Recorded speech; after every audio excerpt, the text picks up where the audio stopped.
बहुत बड़ी बात की कि अभी रिस्क टेकिंग जो कैपेसिटी है वो इंक्रीज करें। और दूसरी सबसे बड़ी बात है कि सर हमें खुद पर यकीन करना पड़ेगा। जिस तरीके से हमारे माँ बाप पहले थे, क्या पहले तो इतना रोजगार के संसाधन नहीं थे, फिर भी 3-3 4-4 बच्चे होते थे, उनकी शादियां की, उनको पढ़ाया था, लिखाया था। सर वो तो बकरियां चारते थे, भैंसे चारते थे, या कुछ भी जो खेती बाड़ी का काम करते। आज तो हमारे पास ज्यादा मतलब मौका है जिंदगी में काम करने का।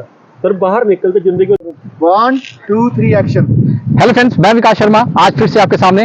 और आज हमारा जो टॉपिक रहेगा वो जनरल है, जो डे टू डे लाइफ में हमारे साथ जो चीज़ सीख रहे हैं और जो चीज़ हमें सीखनी चाहिए अलग अलग लोगों से, तजुर्बा जो भी है हमारे साथ गेस्ट का, वो आज हम आपके साथ शेयर करेंगे। आज हमारे जो गेस्ट हैं वो रजत जी हैं और बिहारी जी हैं। तो रजत जी और बिहारी जी, आपका दोनों का मैं स्वागत करता हूँ। प्लीज़ बैठिए।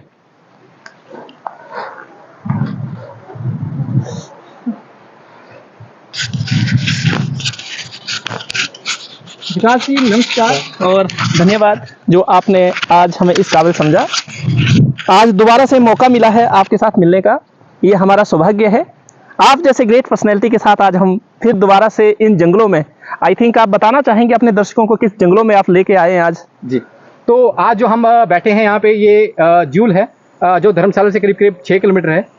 यहाँ पे पिकनिक स्पॉट है धर्मशाला वासियों के लिए, और बहुत अच्छे दूर से लोग यहाँ पे आते हैं, क्योंकि यहाँ पे जो साथ में, मैं अपने कैमरामैन को कहूँगा कि साथ में थोड़ा सा दिखाएं कि जो साथ में नहर है यहाँ पे, नदी, वो भी यहाँ पे बहुत अच्छी है, और बहुत से लोग यहाँ पे पिकनिक के लिए भी आते हैं। और आप पीछे जो चीज़ देख रहे हैं वो यहाँ पे धौलाधार है पीछे, और साथ में यहाँ पे हाइड्रो प्रोजेक्ट है, और साथ में तोरल कैफ़े है, जो अपने आप में एक बहुत बढ़िया कैफ़े है, जहाँ पे अच्छे लोग यहाँ पे पिकनिक के लिए स्पॉट के लिए आते हैं, वहाँ पे तरोताज़ा होने के लिए आते हैं।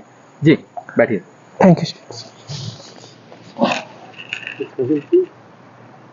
जी sir. Sir Bihari ji, sir अपने एक्सपीरियंस शेयर करें थोड़ा अपने दर्शकों से कि कैसे क्या यहाँ पे कैसे आपका जो आप स्ट्रगल, लास्ट वीडियो आपने शेयर किया, तो वो थोड़ा स्ट्रगल बताएं कि उससे क्या चीज़ आप सिखा सकते हैं लोगों को, या सीखनी चाहिए, या आपको जो चीज़ लगता है कि बता सकते हैं, या उनसे अभी आपको और सीखने की ज़रूरत है, या जो नई स्किल्स हैं, या अभी जो अपडेट अभी एक आफ्टर जियो जो एक चीज़ आई है, तो उसके बारे में क्या कहेंगे।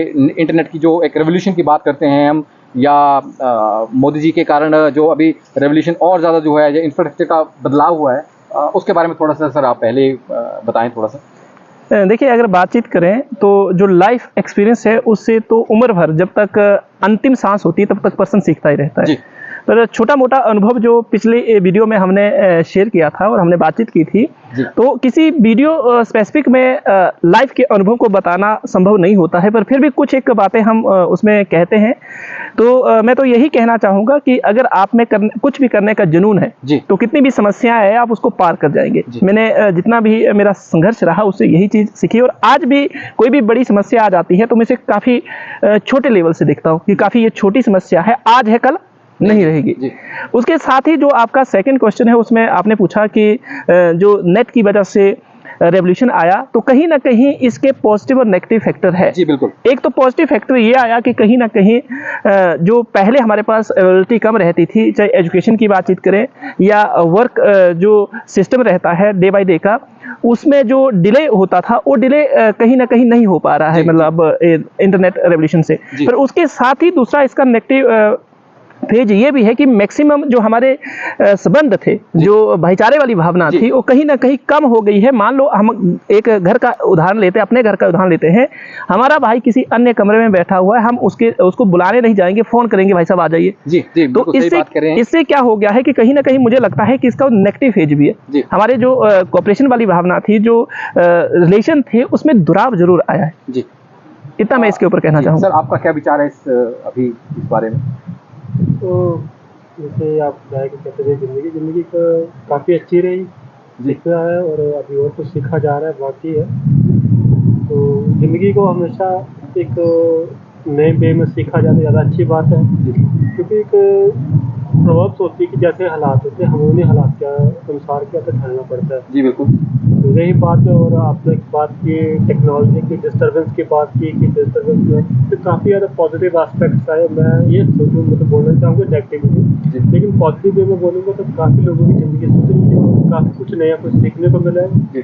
आज के दौर में जो होता है वो आपको डिग्री से ज़्यादा आपकी क्रिएटिविटी से आपको पहचाना जा रहा है। आपके आपके पास क्रिएटिविटी है, आपके पास सोचने का तरीका कुछ अलग है। आप ज़िंदगी में जो होता है वो जो हम सोच सकते थे वो आज हम असल में देख रहे हैं। तो काफ़ी अच्छा कुछ है। और आज वो टाइम है एज ऑफ द अपॉर्चुनिटी और सेल्फ इंडिविजुअलिटी का टाइम है। जो भी कोई पर्सन है जो भी ज़िंदगी में कुछ करना चाह रहे हैं तो काफ़ी कम एज से ज़िंदगी में काफ़ी आगे पहुंच सकता है। हाँ, लेकिन ये तो हार्ड वर्क और डेडिकेशन तो आपको करना ही पड़ेगा, क्योंकि ये हालात होते हैं, क्योंकि जब कभी हालात बदलते हैं तो इंसान को पहले से ज़्यादा और ज़्यादा मशक्क़त करनी पड़ती है। तो ये मशक्क़त ही आपको एक दिन को ज़िंदगी में कुछ अच्छा नहीं है खाएगी और अच्छी जगह पर पहुँचाएगी। तो ये मेरे लिए पॉजिटिव और नेगेटिव तो होता है, वो चलता रहता है लाइफ में। तो इतना ज़्यादा उसके ऊपर ज़्यादा फोकस ना करें, उसको ज़्यादा एडवर्टाइज ना करें अपने माइंड के ऊपर कि ये नेगेटिविटी। हमेशा पॉजिटिविटी को अपने विजन के अंदर एडवर्टाइज करें, ताकि कल को तुम ज़्यादा अच्छा कुछ सीख सको, तुम ज़िंदगी में आगे बढ़ सको। आज का वो टाइम है कि आज जो एक युवा है वो ये सोच सकता है कि आने वाले 4 साल में मैं अपने आप को कहाँ देखता हूँ। तो इसी के ऊपर युवाओं को काम करना चाहिए, क्योंकि अगर आज 2023 खत्म होने जा रहा है तो ये सोचना चाहिए कि 2025-26 में अपने आप को कहाँ पर देखता हूँ। स्पेशली ये जो i4.0 और i5.0 जो ऑटो सिमुलेशन का टाइम आ रहा है, हमें उसके अकॉर्डिंग ढलना है। तो ये सबसे बड़ी। तो क्या लगता है आपको कि कौन सी स्किल ऐसी बच्चों को या अभी जो लोगों को है वो सीखनी चाहिए, या कौन सी एक स्किल है जो अभी डेली लाइफ में उनको रिक्वायरमेंट है, या फिर उनको सोशल गैदरिंग के जो सर एक बता रहे थे कि सोशली हम कनेक्टेड नहीं हैं, तो उस बारे में थोड़ा सा क्या विचार आता है? सर जैसे करना अच्छी बात की, लेकिन हमें ये तो ध्यान रखना चाहिए क्योंकि हम जो होते हैं वो प्रैक्टिकल, हम जो एक इमोशनल टू प्रैक्टिकल में जा रहे हैं और एक जो रियलिटी से वर्चुअलिटी में जा रहे हैं। तो वर्चुअलिटी में जा रहे हैं तो कहीं ना कहीं जो बॉन्डिंग जो हमारे वर्चुअलिटी में बन रही है। और रही बात क्या सीखने की बात है, तो सबसे बड़ी महत्व ये करता है कि हमें ये चीज़ चाहिए कि हमें दोनों स्किल सीखने चाहिए, हार्ड स्किल्स और सॉफ्ट स्किल भी सीखने चाहिए। तो मैं थोड़ा सा एक मिनट बताना चाहूँगा कि सर थोड़ा सा ये भी बता दें हमारे दर्शकों को कि हार्ड स्किल्स कौन सी होती हैं और सॉफ्ट स्किल्स कौन सी होती हैं। जैसे हार्ड स्किल हम आसान शब्दों में बोलते हैं, आज के सिनेरियो में किस चीज़ की ज़्यादा रिक्वायरमेंट्स है जी, हमें वो चीज़ सीखनी है। हमें सिर्फ किताबी ज्ञान लेकर ही नहीं चलना है, हमें इससे भी बाहर निकलना और ये देखना है कि क्या कुछ नया सीखे जाना बाकी है जी। आज देखो आज फॉरेन कंट्री में जो होता है वहाँ पर इनोवेशन और एक क्रिएटिविटी और इंटेलिजेंस क्रिएटिविटी को ज़्यादा तवज्जो दी जा रही है। कारण ये कि वहाँ के युवा जो होता है सीखने पर ज़्यादा मतलब प्रबल है। यही बात है हमारे भारतीय युवाओं की। मैं सच्चाई बोलना चाहता हूँ, आज के युवाओं की कम से कम 20 या 25% युवा ऐसे हैं जो सच में काम करना चाहते हैं। और सर रियलिटी में बताना चाह रहा हूँ, 75 हमारा यूथ जो बैठकर या तो दिखावा करना चाह रहा है या तो वो काम करना ही नहीं चाह रहा है। हमें इस चीज़ के लिए आगे आना चाहिए। और दूसरी सॉफ्ट स्किल्स की बात है, सर हमें किस तरीके से इंटरेक्शन लेनी है, कैसे बात करनी है, सामने वाले बंदे को कैसे इन्फ्लुएंस करना है जी, और किस तरीके से अपनी थिंकिंग को उस लेवल पर मैनिपुलेट करना है ताकि हमें जो उसके पॉजिटिव और डिजायरेबल रिजल्ट जो बेहतर बाहर निकले सर जी। ये सबसे ज़्यादा आज के वक्त की डिमांड है। मतलब क्रिएटिविटी काफ़ी ज़्यादा इंपॉर्टेंट करती है आज के टाइम में, रैदर देन डिग्री की ज़्यादा मुकाबले बात की जाए तो युवाओं को इस चीज़ के ऊपर ज़्यादा काम करना चाहिए। और सबसे बड़ी बात है कि दिखावे और शोर शराबे से हमेशा थोड़ा सा दूर रहे, तो आप ही के लिए अच्छा है और आने वाले टाइम के लिए भी अच्छा रहेगा। ठीक है। मैं एक बात खास बताना चाहूँगा कि दोनों जो हमारे साथ आज गेस्ट हैं वो दोनों अपने अपने डिसिप्लिन के लिए जाने जाते हैं, क्योंकि डिसिप्लिन और जो अपना डे टू डे लाइफ है दोनों की अति व्यस्त है, और उसमें उसी बीच भी ये एक दूसरे व्यक्ति के लिए टाइम देते हैं और निकालते हैं, और अपना बहुत से काम इमरजेंसी काम या इनको अर्जेंट काम कहते हैं वो भी ये साथ में करते हैं। तो सर थोड़ा सा वो चीज़ बताएं कि हमें जो अभी स्किल्स या अभी सरकार की तरफ से जो पेपर नहीं आ पा रहे, एक बहुत बड़ा अभी एक इशू रहा है। अगर मैं 817 की बात करूँ तो उसके लिए करीब 1 साल लग गया, एक और करीब जिन बच्चों का पास हुआ है उसके साथ जो 3 गुना इंटरव्यू के लिए जो बच्चे छंटनी होना था उसके साथ करीब एग्ज़ाम्स के चक्कर में जो प्रेशर है, तो वो थोड़ा सा आप बताएं, उस बारे में थोड़ा बताएं अपना। देखिए मैं इसके ऊपर बोलने के लिए सक्षम इसलिए हूँ क्योंकि उस फील्ड से मैं जुड़ा हूँ, मैंने वो चीज़ फील की है, तभी मैं इस बारे में बातचीत कहना चाहूँगा कि पिछले अगर हम कुछ वर्षों में देखें तो हिमाचल प्रदेश में जो घपलों की दुकान थी वो काफ़ी बड़ी हो गई थी। कि जो भ्रष्टाचार की बातचीत करें या हमारे, मैं तो यही कहूँगा कि देखिए हमारे हाथ में एक ही काम था, मेहनत कर सकते थे। मेहनत कर सकते थे और मेहनत की लगभग लगातार जो भी हाथ में था। पर एक बात जो देखने को मिली, लगभग मुझे ऐसा लगता है कि 2019 या 18 से लेकर अभी तक का जो एरा था, जो मतलब हम पीछे एक साल पहले की बातचीत करें, तो उस वक्त तक पेपर काफ़ी बिके। पेपर बिकने के साथ साथ ही जिन बच्चों ने पेपर निकाला भी था, उनके पेपर भी कोर्ट में फंसे हुए थे। फिर कोर्ट में फंसने के बाद एक, जैसे जो IT 817 की आप बातचीत कर रहे हैं, तो वो जो पेपर था, उस पेपर को लगभग 3.5 वर्ष सुप्रीम कोर्ट में लग गए। पहले वो हाई कोर्ट में था। तो अभी जो सुप्रीम कोर्ट का डिसीजन आया, फेवरेबल डिसीजन है, वो कहीं ना कहीं बच्चों के फेवर में है। पर इससे क्या हुआ कि मानसिक तौर पर व्यक्ति काफी प्रताड़ित हुआ। कुछ एक बच्चों की तो शादियां तक फिक्स हो गई थी कि जैसे जॉब लगी तो शादी होने वाली थी, बीच में जब ये कोर्ट में चला गया तो शादियां भी टूटी। जी, यही एक बात मैं कहना चाहूंगा दर्शकों को कि ये वाला चीज पुलिस में भी खासकर हुई है। ये जो काफी पेपर थे उसमें ऐसी घटनाएं हुई। फिर अगर 2017-18 की बातचीत करें तो 17-18 से अगर अंदर से पेपर बिक रहे थे तो एक टैलेंटेड पर्सन कहाँ मतलब जाता। और उसके साथ ही एक व्यक्ति जो अपने आप को पूरी तरह झोंक रहा है किसी मतलब पेपर के लिए और अंदर से पेपर बिक रहे, तो वो तो यही समझेगा कि मेरी तैयारी में कहीं कमी है। मैंने कहीं ना कहीं थोड़ी बहुत क्या रही है, कमी रही है, और उस कमी को तो 2-3 साल से पूरा कर ही नहीं पा रहा हूँ, 1-2 नंबर कभी पूरा हो ही नहीं रहा है। तो ये सारी जो घटनाएं हैं हुई, उसके साथ ही फिर जो हमारी वर्तमान गवर्नमेंट थी, उन्होंने कई कारण रहे उसके पीछे, उन्होंने और डिले कर दिया। 1 साल उनकी वजह से चला गया पूरा का पूरा। बोर्ड भंग पड़ा हुआ, अभी भी कोई पता नहीं है कि कब पेपर होना है, क्या होना है। एक बोर्ड है, वहां से कुछ एक पेपर होते हैं, लिमिटेड पेपर करवाता हूं। तो ये भी कहीं ना कहीं आज के जो युवा है, जो जॉब की तैयारी कर रहे हैं, स्पेसिफिकली मैं उन बच्चों के लिए कहना चाहूंगा जो सोचते हैं कि हमने तैयारी में जाना है, उनके लिए ये जो 2-3-4 साल है नेगेटिव भेज रहा है। इसमें पॉजिटिव मैं बिल्कुल नहीं कहूंगा। आप बताएं कि वो लोग कुछ एक हैं तो एंटरप्रेन्योरशिप का अभी थोड़ा सा जो एक थोड़ा सा अपने काम में अपनी स्किल पे काम करने का, या थोड़ा सा गवर्नमेंट साइड के थोड़ा प्राइवेट की तरफ अगर मैं ऐसा नहीं बोल रहा हूं, पर मान लो कि आपने काम शुरू किया, कोई भी काम शुरू किया, तो इनिशियल स्टेज में आप वहां 100% देते हैं। जब आपने कोई काम शुरू किया, मैं इस फेवर में हूं कि आपको काम भी करना चाहिए, कोई आपका एंटरप्रेन्योर भी होना चाहिए। पर मान लो आपने एक छोटी सी दुकान खोली और आपने उस होप रखी है कि कहीं ना कहीं मैं इस दुकान को बड़ा बनाऊंगा, एक दिन मेरा अभी नाम होगा। तो जब इनिशियल स्टेज में बच्चा तैयारी में लगता है तो उसने ये नहीं सोचा होता है कि मुझे एंटरप्रेन्योर बनना है, मुझे उसका एक ही फोकस होता है, मुझे यही जॉब चाहिए और इस जॉब में मैं 100% दूंगा। फिर लास्ट वाले फेज क्या रहते हैं, वो नेगेटिव पॉजिटिव रहते हैं। क्या मुझे लगता है कि पेरेंटिंग में वो चीज कमी रही? रजत जी क्या बताएंगे आपकी हमारे जो पीछे से जो पेरेंटिंग की एक कमी रही या फिर गाइडेंस की कमी रही, जो हमको सिर्फ नौकरी की तरफ बात की गई है? नहीं सर, ये एक्चुअली क्या है ना कि मैं पहले तो कोटेशन से चलता हूँ, जो सुप्रीम कोर्ट जी का माननीय सुप्रीम कोर्ट डिसीजन है तो बहुत अच्छा है, वेलकम करता हूँ।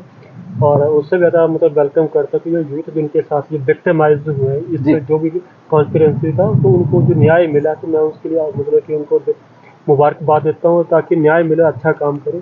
तो सर प्रॉब्लम माता पिता की नहीं है। देखो, माँ बाप का काम होता है कि बच्चे को पढ़ाना, चाहे बाप जो होता है वो चाहे एक रेडी के ऊपर समोसे बेचे या सब्जी बेचे। अब सबसे बड़ी बात ये होती है कि यूथ को बोला जाता है एटॉमिक बम। मैं एक रेत बोलता हूँ, जिस तरह के एटॉमिक बम तो जिसके अंदर इमेंस पावर ऑफ एनर्जी होती है, सिमिलर हमारे यूथ के अंदर पावर होती है। मैं पहले ही बोल चुका हूँ 2 मिनट पहले कि कहीं ना कहीं सर हम शो ऑफ करते हैं। प्रॉब्लम ये है कि हमने एक दायरे के अंदर अपने आप को सीमित कर लिया, हम चाहते कि सुरक्षित रहे। जिस दिन ये दूर खत्म होगा और जिस दिन ये चीज अंदर से इनसिक्योरिटी खत्म होगी, क्या करोगे? तुम भूखे मर जाओगे। एक दिन रहोगे, 2 दिन रहोगे, तीसरे दिन तो तुम जिंदगी में उठकर कुछ ना कुछ तो करोगे जिंदगी के अंदर। सर मैं आपको 30-40 साल पहले टाइम बताता हूँ जब देश हमारा आज़ाद हुआ था। हम अपने मदर या फादर की बात करते हैं। प्रॉब्लम ये है सर कि हम हो गए डिपेंडेबिलिटी।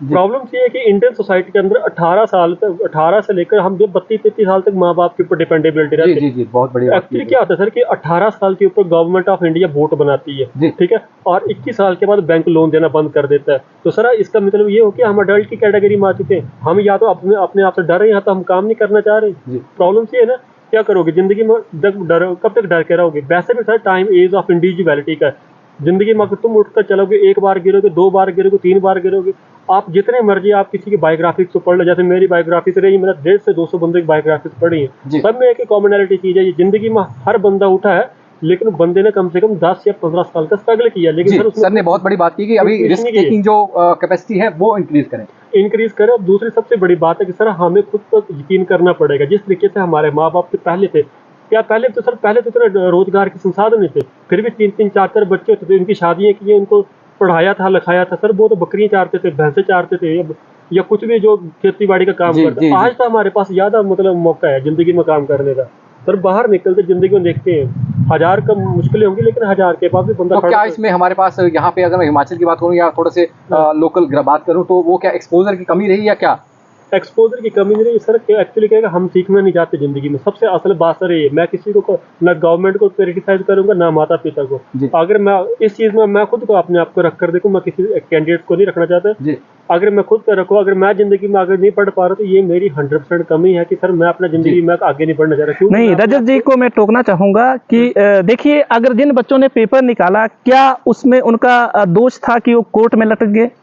सर मैं उनको नहीं बोल रहा, जिंदगी में ठीक है पेपर लिया, अगर मान लो सर, अगर मान लो आप एक स्ट्रगल करते हैं 5-6 साल का और उसमें आपका पेपर लीक हो जाता है। हाँ जी। और लीक हो जाता है, एक पेपर नहीं 2-2 3-3 पेपर आपके कोर्ट में लटक जाते हैं, तो उसमें फिर आप ऐसा नहीं बोल रहा हूं मैं कि आपको फिर स्किल की तरफ नहीं जाना चाहिए, अपना कोई काम नहीं करना चाहिए, पर वहां पर हम दोषी किसको मानेंगे? सर एक्चुअली क्या है कि मैं आपको बताता हूँ कि ये सारा सिस्टम जो हुआ, जो सिस्टम बना सर, जी सर ये हमारा ही खुद के द्वारा क्रिएट किया गया है। नहीं, हमने क्रिएट किया, मानिए हमने क्रिएट किया, तो फिर जो हमारे पास सबसे बड़ी समस्या ये है कि जिन व्यक्तियों ने वो काम किया वो तो अभी मजे से घूम रहे हैं, और जो व्यक्ति मतलब विक्टिम है वो तो उसमें घिसा जा रहा है। और लगभग अगर पीछे 1 साल की बातचीत करें, और 1 साल से हमारे पास कोई बॉडी नहीं है, तो मैं तो कई बार ओपनली मंच से क्रिटिसाइज कर चुका हूं कि क्या इतना डिले होना चाहिए किसी काम में? अगर हमें उस पोस्ट पे रख दिया जाए तो क्या हम वैसा काम करेंगे? आप बोल रहे हैं कि ठीक है, दौर है, टेक्नोलॉजी का दौर है, मैं बिल्कुल सहमत हूँ, टेक्नोलॉजी का दौर है, पर जो हमारी हिमाचल की बातचीत करें, मैं हिमाचल स्पेसिफिक से बिलोंग करता हूँ, तो हिमाचल को ही मैं क्रिटिसाइज करूंगा। जो हिमाचल की बातचीत है, हिमाचल में अगर हम युवाओं की दृष्टि से देखें, और जो पेपर में अगर तैयारी में जुटे, तो उनका मतलब है ही वही पैशन है उनका, उनको जॉब चाहिए सरकारी, तभी उन्होंने पैशन चुना। मैं ऐसा नहीं बोलता हूँ कि बी प्लान नहीं होना चाहिए, पर एक दौर में जब हम उस स्टेज में थे तो हमें यही लगता कि हमने जॉब ही चाहिए, और जॉब के लिए हमने लगभग 10 वर्ष दे दिए पूरे के पूरे।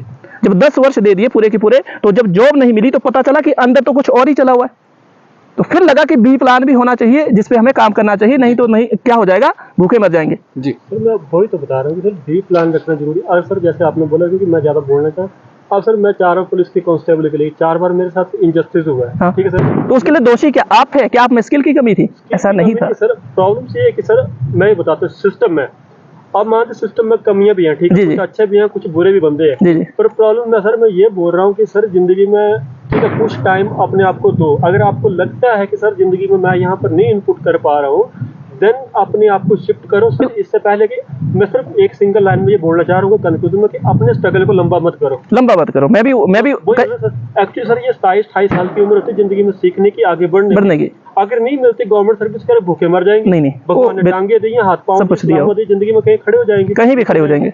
अगर धीरू भाई अंबानी अगर ये सोचता है कि मैं गवर्नमेंट सर्विस करता, शायद इंडिया का बहुत बड़ा बिजनेस ही खड़ा होता। और अंबानी सोचता कि मैंने करना, तो सर जिंदगी में सर हाँ ठीक है, मानता हूँ कि सर गवर्नमेंट सर्विस मुझे भी क्रेज था सर, मैंने 2 बार सिविल सर्विस का भी दिया, आगे मैं मेंस भी लिख कर आया हूं। मैं वही बोल रहा हूँ, देखो अगर हम ऐसे बात करें कि स्किल में कमी है बच्चों के, नहीं बिल्कुल नहीं, या पैशन में कमी है, नहीं बिल्कुल नहीं है, पर यहाँ पर कहीं ना कहीं हमारा प्रशासन जो है, एडमिनिस्ट्रेशन है, उसमें जो बैठे हुए लोग हैं वो भी दोषी है। उनका हाथ हमें पीछे धकेलने में रहा है। मैं इसे ओपनली मंच पर स्वीकार कर रहा हूँ, क्योंकि 10 वर्षों का जो स्ट्रगल होता है, इसमें बड़े बड़े पेपर निकल जाते हैं। अगर हम पीछे धकेले गए हैं तो उसमें सबसे बड़ा जो कारण रहा है वो दोषी वो प्रशासन रहा है, हमारी मेहनत में कमी नहीं रही। जो एक अच्छे से हम इसको ऐसा नहीं बोलेंगे कि स्किल नहीं था, मेहनत नहीं थी, हमें पैशन नहीं था, कि हम उसके काबिल नहीं थे, पर ये रहा कि वहां से हमें धकेला गया पीछे। जब धकेला गया तो फिर अगर वो अभी भी नहीं सुधरा तो कुछ कई ऐसे युवा लोग होंगे जिनको धकेला जाएगा, जो टैलेंटेड है, जो वो काम कर सकते हैं, तो मैं उस पोस्ट के कैपेबल है। कि अगर कल किसी के साथ ना हो, अभी नेक्स्ट किसी के साथ ना हो, तो उसके लिए हम आगे क्या बता सकते हैं? जो अभी 20-21 साल का बच्चा है, या उसको अगर गवर्नमेंट जॉब के साथ किसी एक चीज़ की तैयारी साथ में करती रहनी चाहिए, या क्या चीज़ अभी उसको साथ में लेके रहना चाहिए कि ताकि उसको ये ना हो कल को कि उसको भी 4-5 साल का उतना भुगत। मैं तो यही कहना चाहूँगा कि अगर मिला जुलाकर आप अच्छे से सोच समझ सकते हैं और आप में टैलेंट है, आप मेहनती हार्ड वर्क कर सकते हैं, तो लगभग 3 साल में कोई भी पेपर निकल जाता है। लगभग 3 साल का मान के चलो। अगर 3 साल में आपका पेपर नहीं निकल रहा है तो इसका मतलब आप ऐसे समझ लो कि या उसके काबिल नहीं, या कोई आपको पीछे धकेल रहा है, कुछ ना कुछ गड़बड़ चला है। अगर आप सच में तैयारी में जाते हैं और अच्छे से तैयारी के लिए डेडिकेट है, ऐसा होता है, ये हमने उस चीज को फील किया है। पर अगर उससे लंबा खींच रहा है तो इसका मतलब कुछ ना कुछ आप में गड़बड़ है, किसी और के लिए, हाँ, मतलब किसी और फील्ड के लिए हो सकता है। फिर आपके पास प्लान भी होना चाहिए ताकि आप शिफ्ट करें और जो आपका मानसिक तनाव है उसको आप क्या करें, पार करें। क्योंकि जब आप 3 साल स्टडी में लगा देंगे तो एक प्रकार का जो आपका मनोस्थिति होती है कुछ अलग सी हो गई होती है, और उस मनोस्थिति से एकदम शिफ्ट करना काफी टफ होता है। तो वो बी प्लान जरूरी है। अगर आप तैयारी में लगे हैं तो ये मत सोचिए कि आपको जॉब मिलेगी ही मिलेगी। उसमें ये भी है कि मतलब ऐसे मान के चलो 90% पॉसिबिलिटी ऐसी है कि आप पीछे की तरफ धकेले जाएंगे, और 10% पॉसिबिलिटी है जो आप जो आगे ले जाएगी। और अगर आप काम करते हैं तो काम में भी ऐसा है, वहां पे रिस्क तो है ही है, एक सबसे बड़ा रिस्क जिसने ले लिया। अब आप कोई काम शुरू करो तो कोई शुरू करते हैं, कोई दुकान छोटी सी खोलते हैं, तो वहां पर भी ऐसा तो नहीं होगा, मान लो कि दिन का आपको कई बार 100 रुपये भी नहीं आएगा, तो फिर वहां क्या रिस्क नहीं है? सारा दिन आप बैठते हो, 100 रुपये शाम को तक नहीं आया। तो ये जो मैं यहाँ पर बच्चों से कई बार कहता हूँ, बार बार कहता हूँ कि देखिए आपके पास बी प्लान जरूर होना चाहिए कि आपको सरकारी जॉब नहीं मिली तो उसके बाद आप क्या करेंगे।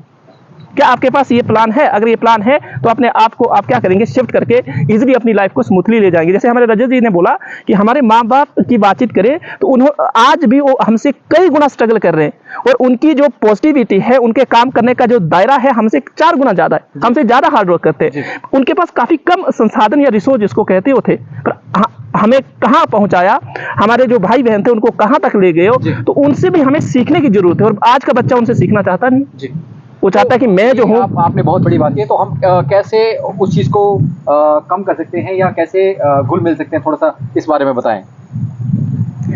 किसके साथ घुलने मिलने की बातचीत करें? जैसे पेरेंटिंग के साथ है या किसी दूसरे व्यक्ति के साथ है, देखिए सोशल, मुझे क्योंकि हम आजकल इंटरनेट का बात कर रहे हैं, मैं बैठना नहीं चाहते, बात नहीं करना चाहते, तो वो एक कम्युनिकेशन का भी गैप रहता है, या हम आसानी से मतलब घुल मिल नहीं पाते। देखो मैं यहाँ पर ऐसे तो जो हमारे लिए ये कम्युनिकेशन का जितना भी अभी दौर है, जो 4th रेवोल्यूशन है, मींस इंटरनेट का जमाना है, मैं ऐसे नहीं बोलूंगा कि इसके फायदे नहीं, फायदे काफी ज्यादा है, पर एक जो सोसाइटी में वेरिएशन आया ना वो काफी ज्यादा आ गया।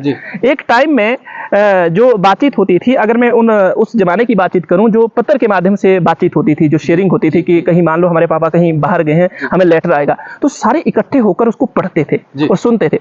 पर अभी अगर मैं फोन की बातचीत करूं तो फोन से क्या होगा कि अगर आप फोन पे बात कर रहे हैं तो फोन उस पे बात करने से वो वाली जो हमारी, जिसको हम क्या बोलते हैं, इमोशन, भावनाएं, वो नहीं ऐसी भावनाएं नहीं रही जैसी होनी चाहिए थी। और मुझे लगता है कि भावनाएं होना जरूरी है व्यक्ति में।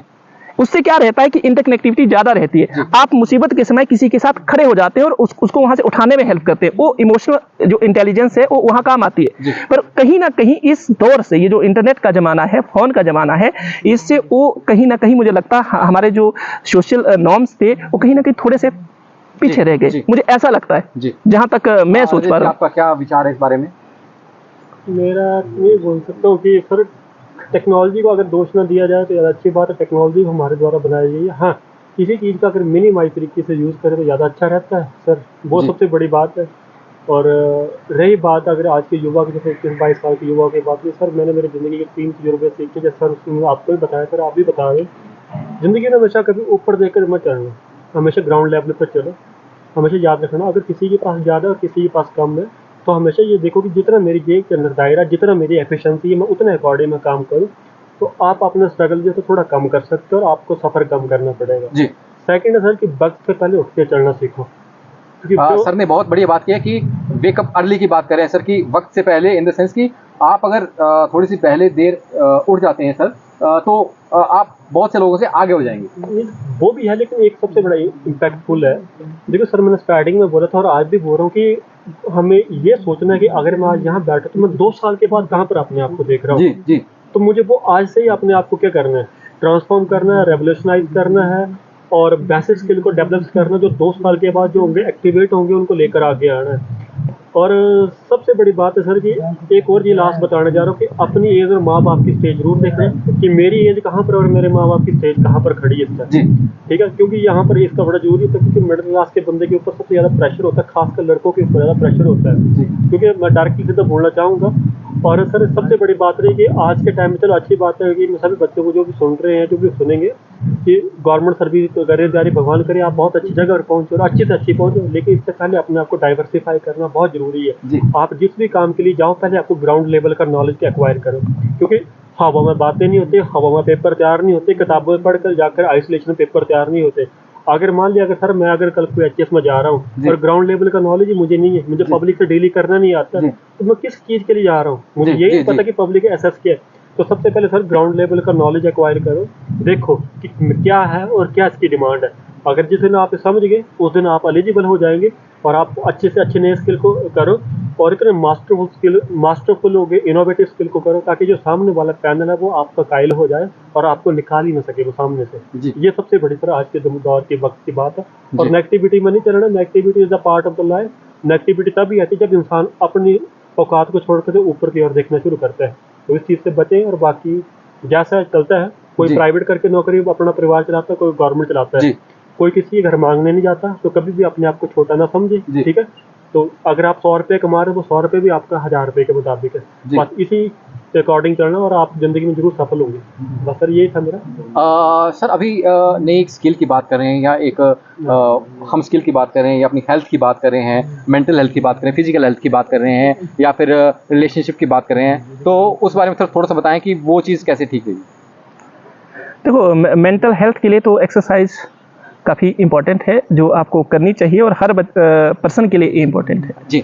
और रही बात जैसे मेंटल हेल्थ की, तो मेंटल हेल्थ और जो एक्सरसाइज है उसका कॉम्बिनेशन काफ़ी ज़्यादा है। कई बार कुछ एक व्यक्ति जो है एक्सरसाइज काफ़ी करते हैं और मानसिक तौर पर प्रताड़ित रहते हैं। और मानसिक तौर पर प्रताड़ित रहने के कई कारण हैं, जैसे हमारे रजत जी ने बताया कि देखिए, जो अगर आपको समाज में जीना है, खुश रहना है, तो आप उस पर्सन को देखिए जो आपसे नीचे वाला पर्सन है। और ऐसे कई ग्रेट फिलोसफर भी कह गए। तो ऊपर वाले की तरफ मत देखिए कि नीचे वाला जो है वो कैसे जी रहा है, कितने कम मिनिमम रिसोर्सेज में वो अपने आप को खुश रख पा रहा है। तो मानसिक तनाव को हम दूर उस तरीके से कर सकते हैं।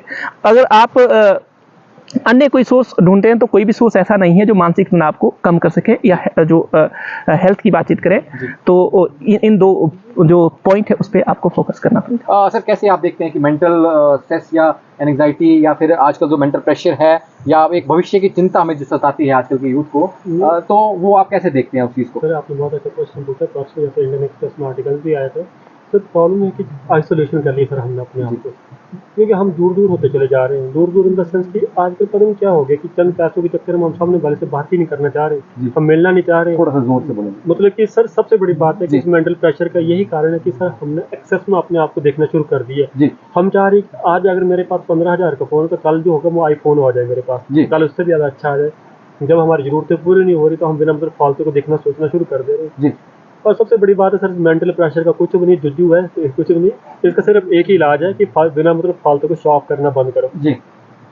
मेन सबसे बड़ा सर कारण आज का यही, चाहे मैं हूँ चाहे एनीबॉडी को यूथ है, कि हमें बिना मतलब टेंशन कुछ नहीं है। जैसे पता नहीं हमारे बच्चे हमारे पीछे रो रहे हैं, जैसे पता नहीं हमारा परिवार है, जैसे मतलब सर जिम्मेवारी हमें कोई है नहीं कि जैसे मतलब जिम्मेवारी पहले होती थी कि बहन की शादी करवानी है, भाई को पढ़ाना, बाकी हमारे सिर पर जिम्मेवारी है नहीं।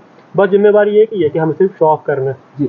और ये शो ऑफ के चक्कर में जो होता है मेंटल स्ट्रेस को ज़्यादा बढ़ावा दे रहा है। और ये मेंटल स्ट्रेस में जो होता है India I think second rank के ऊपर, जहाँ पर सबसे सुसाइडेशन हो रही है। जी, बहुत मतलब हमें बचे सर, डिजायर नहीं करनी चाहिए ज़्यादा, जहाँ तक देखा देखी की जो बात कर रहे हैं आप। हाँ, वो देखा देखी है सर, बिना मतलब देखा जा रहा है कि अगर ये ज़्यादा उसके पास है तो मैं भी यही करूँ ज़्यादा। जी, अगर मैं सोशल मीडिया की बात करूँ तो ये चीज़ होता है कि उसके इंस्टाग्राम में इतने फॉलोअर्स हैं, मेरे भी हो जाएं या फिर ऐसा कुछ ये रहता है सर।